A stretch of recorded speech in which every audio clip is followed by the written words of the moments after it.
ഇപ്പോൾ BJPയുടെ പ്രതിനിധി പറഞ്ഞോണം CPMന് പ്രത്യേകമായിട്ടുള്ള ഒരു ലക്ഷ്യമോ അല്ലെങ്കിൽ ഈ രാമക്ഷേത്ര നിർമ്മിതിയെ പരാജയപ്പെടുത്താനോ അല്ലെങ്കിൽ അതിന്റെ ചടങ്ങ് പരാജയപ്പെടുത്താൻ പ്രത്യേകമായിട്ടുള്ള പരിപാടിയോ ഒന്നുമില്ല. ഞാൻ ആദ്യം പറഞ്ഞതിൽ വ്യക്തമാണല്ലോ, എല്ലാ മതവിശ്വാസങ്ങൾക്കും കൃത്യമായിട്ടുള്ള അംഗീകാരമുള്ള സ്വന്തം വിശ്വാസം അനുസരിച്ച് ജീവിക്കുവാനും ആ വിശ്വാസത്തെ സംരക്ഷിക്കാൻ ഓരോ വ്യക്തിക്കുമുള്ള അവകാശത്തെ സംരക്ഷിക്കുക എന്നതാണ് CPM മുന്നോട്ട് വയ്ക്കുന്ന മുദ്രാവാക്യം.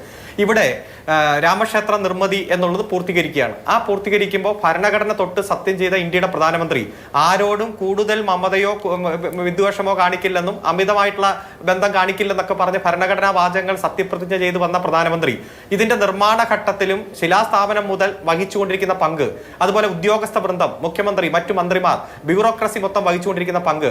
അപ്പോൾ ഇത് ശരിക്കും ഒരു മതവിഭാഗത്തിൽപ്പെട്ടവരുടെ ആരാധനാലയം എന്നതിനേക്കാൾ ഉപരി സ്റ്റേറ്റ് സ്പോൺസർ ചെയ്തിരിക്കുന്ന ഒരു ആരാധനാലയം എന്ന രൂപത്തിൽ വളർന്നു വരുന്ന സാഹചര്യമാണ് കാണുന്നത്.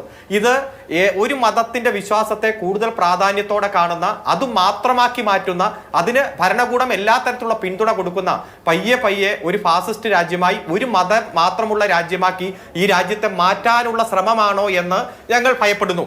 അത് ഭരണഘടന ഉയർത്തിപ്പിടിക്കുന്ന മതനിരപേക്ഷ കാഴ്ചപ്പാടുകൾക്കെതിരാണ്. ഭരണഘടന ഉയർത്തിപ്പിടിക്കുന്ന ആർട്ടിക്കിൾ 25 to 28 മതവിശ്വാസങ്ങളുമായി ബന്ധപ്പെട്ടുകൊണ്ടുള്ള ആർട്ടിക്കിളുകൾക്കെതിരാണ്. അങ്ങനെ ഈ രാജ്യത്ത് കാലകാലം മുന്നോട്ട് പോകുമ്പോൾ ഒരു മതം മാത്രമുള്ള മതരാജ്യമാക്കി മാറ്റാൻ വേണ്ടിയിട്ടുള്ള ശ്രമത്തിന്റെ ഒരു തുടക്കം എന്ന രൂപത്തിൽ കഴിഞ്ഞ ഒരു 8-9 കൊല്ലമായി നടത്തിക്കൊണ്ടിരിക്കുന്ന പ്രവർത്തനങ്ങളുടെ ഒരു തുടർച്ചയായി മുന്നോട്ട് പോവുകയാണ് എന്ന് ഞങ്ങൾ ഭയപ്പെടുകയാണ്. അതുകൊണ്ട് ഞങ്ങൾക്ക് ഇതിൽ വ്യക്തമായിട്ടുള്ള കാഴ്ചപ്പാടുണ്ട്. ഏത് വ്യക്തിയുടെയും മതസ്വാതന്ത്ര്യത്തെ സംരക്ഷിക്കാം, അതിൽ പങ്കെടുക്കുന്നു, മറ്റു കാര്യങ്ങളെല്ലാം പ്രൊട്ടക്ട് ചെയ്യുന്ന പാർട്ടി തന്നെയാണ് ഞങ്ങളുടെ പാർട്ടി. പക്ഷേ ഭരണകൂടം തന്നെ ഒരു മതവിശ്വാസത്തിന് വേണ്ടി അല്ലെങ്കിൽ ഒരു മതവിശ്വാസത്തിന്റെ ആരാധനാലയത്തിന് വേണ്ടി നടത്തിക്കൊണ്ടിരിക്കുന്ന ഈ ഇടപെടലുകൾ ഇന്ത്യ എന്ന മതനിരപേക്ഷ രാജ്യത്തെ തകർത്ത് അത് ഒരു ഫാസിസ്റ്റ് രാജ്യമായി, ഒരു ഫാസിസ്റ്റ് അജണ്ടയുള്ള, ഒരു ഹിന്ദുത്വ അജണ്ടയുള്ള രാഷ്ട്രമായി ഈ രാഷ്ട്രത്തെ മാറ്റാൻ വേണ്ടിയിട്ടുള്ള ഒരു അവസാന കടമ്പ എന്ന രൂപത്തിലേക്ക് മാറുകയാണോ എന്ന് നമ്മൾ ഭയപ്പെടുകയാണ്. ഭരണഘടനാ അസംബ്ലി വിശാലമായ ചർച്ചയിലൂടെ ഈ രാജ്യം ഒരു മതത്തിന്റെ പേരിൽ അറിയപ്പെടണമോ, ദൈവനാമത്തിൽ ഈ ഭരണഘടന ആരംഭിക്കണമോ എന്നുള്ള കോൺസ്റ്റിറ്റ്യൂഷണൽ അസംബ്ലിയുടെ ചർച്ചകളെല്ലാം നമ്മുടെ മുന്നിലുണ്ട്. മതത്തിന്റെ പേരിൽ അല്ലെങ്കിൽ ദൈവനാമത്തിൽ ഈ ഭരണഘടന ആരംഭിക്കണം എന്നത് വോട്ടിനിട്ടപ്പോ 26 വോട്ട് മാത്രം കിട്ടി തോറ്റുപോയതെല്ലാം നമ്മുടെ മുന്നിലുണ്ട്. ആ ഭരണഘടന ഉയർത്തിപ്പിടിക്കുന്ന മതനിരപേക്ഷ കാഴ്ചപ്പാടുകൾ ഓരോ ദിവസം മുന്നോട്ട് പോകുമ്പോഴും കൂടുതൽ തകർന്നടിഞ്ഞ് പോകുമ്പോൾ ഏറ്റവും കൂടുതൽ വർഷം ഈ രാജ്യം ഭരിച്ച ഇന്ത്യയുടെ ഇപ്പോഴത്തെ മുഖ്യ പ്രതിപക്ഷമായിട്ടുള്ള കോൺഗ്രസ് എടുക്കേണ്ട ശക്തമായിട്ടുള്ള നിലപാടുകൾ സ്വീകരിക്കുന്നുണ്ടോ, അഭിപ്രായം പറയേണ്ട സമയത്ത് അഭിപ്രായം പറയുന്നുണ്ടോ, ഈ തീവ്ര ഹിന്ദുത്വത്തിന് അടിമപ്പെടുന്ന സാഹചര്യമുണ്ടോ എന്നതിലാണ് ജനങ്ങൾക്ക് ആശങ്ക. ആ ആശങ്ക ഞങ്ങളും ഗൗരവത്തോടെ ഉന്നയിക്കുകയാണ്. കാരണം ഈ ആശങ്കയ്ക്ക് കോൺഗ്രസ് തന്നെ മറുപടി പറയണം.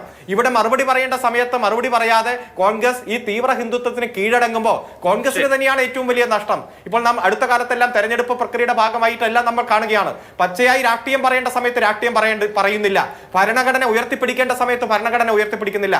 മറ്റു മതത്തിൽപ്പെട്ടവർക്കും ഇവിടെ ജീവിക്കുവാനും അവരുടെ ആരാധനയെ സംരക്ഷിക്കുവാനും അവർക്ക് അന്തസ്സോടെ ജീവിക്കുവാനുള്ള ഒരു സാഹചര്യം ഈ രാജ്യത്ത് ഉണ്ടാക്കണം, അത് നിലനിർത്തണം, അത് സംരക്ഷിക്കണം എന്ന വിഷയത്തിൽ കോൺഗ്രസ് അടക്കമുള്ള കക്ഷികൾ അഭിപ്രായം പറയാതെ മുന്നോട്ട് പോകുമ്പോൾ ഇപ്പൊ മണിപ്പൂർ എത്ര മാസമായി കലാപങ്ങൾ നടക്കുന്നു. ഇപ്പൊ 65ഓളം മൃതദേഹങ്ങൾ കഴിഞ്ഞ ദിവസം ഒരുമിച്ച് അടക്കം ചെയ്തെല്ലാം നമ്മൾ കാണുകയാണ്. വർഗീയ കലാപങ്ങൾ ഓരോ ദിവസവും വ്യത്യസ്ത സംസ്ഥാനങ്ങളിൽ വർദ്ധിച്ചു വരുമ്പോൾ ഈ തെരഞ്ഞെടുപ്പിൽ ആദ്യം സൂചിപ്പിച്ചതുപോലെ ഉയർന്നു വരുന്ന രാഷ്ട്രീയ വിഷയങ്ങളെല്ലാം മാറ്റിമറിച്ച് ഒരൊറ്റ വിഷയത്തിലേക്ക് ഈ തെരഞ്ഞെടുപ്പിനെ കേന്ദ്രീകരിക്കുക എന്ന ലക്ഷ്യം സംഘപരിവാർ സംഘടനകൾക്കുണ്ട്.